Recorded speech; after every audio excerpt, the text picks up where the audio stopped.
স্বাগতম জিজেস লাভ বাংলা চ্যানেলে। আশা করি আপনারা সবাই ভালো আছেন। আজ আমরা এমন একটি বিষয় এর কথা বলবো যা আমার জীবনে প্রায় শেষ করে দিতে যাচ্ছিল। বিষয়টি হলো অহংকার। প্রায় 6 বছর আগে আমার জীবনে এমন এক সময় এসেছিল যখন আমি ভয়াবহ মানসিক কষ্টে ছিলাম।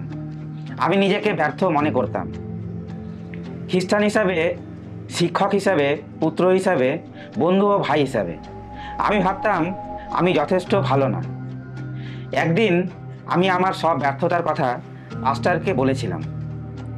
তখন তিনি আমাকে বললেন, তুমি আসলে নিজের উপরই খুব বেশি মনোযোগ দিচ্ছ, তাই তোমার নিজের ইচ্ছা আর আকাঙ্ক্ষাই এখন তোমাকে ভিতর থেকে গ্রাস করছে।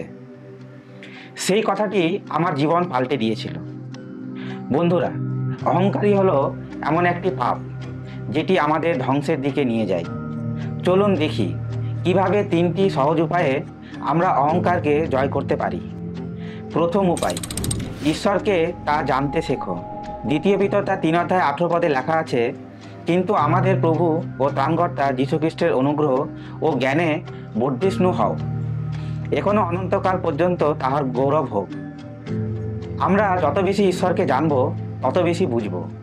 তার মহিমা, শক্তি, করুণা ও প্রেম আমাদের বোধের বাইরে।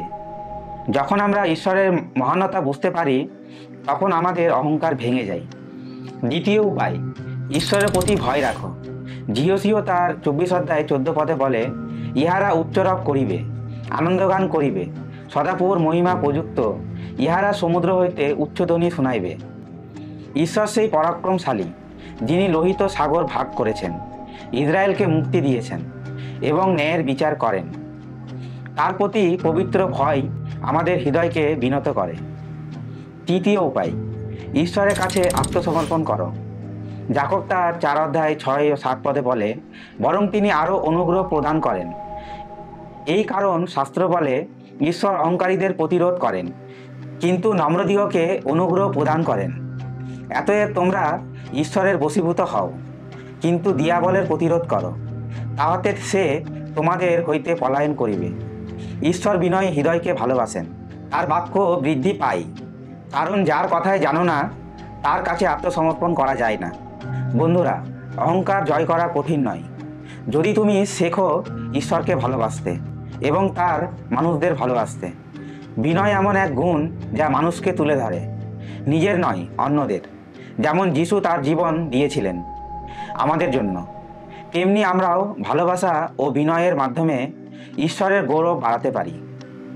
সবশেষে মনে রাখো, যিশু তোমাকে ভালোবাসেন। যদি এই বার্তাটি আপনার হৃদয় ছুঁয়ে যায় তবে ভিডিওটি লাইক করুন এবং শেয়ার করুন। চ্যানেলটিকে সাবস্ক্রাইব করুন যাতে আরও মানুষ জানতে পারে যিশুর ভালোবাসা কত গভীর। ঈশ্বর আপনাদেরকে সকলকে আশীর্বাদ করুন। ধন্যবাদ।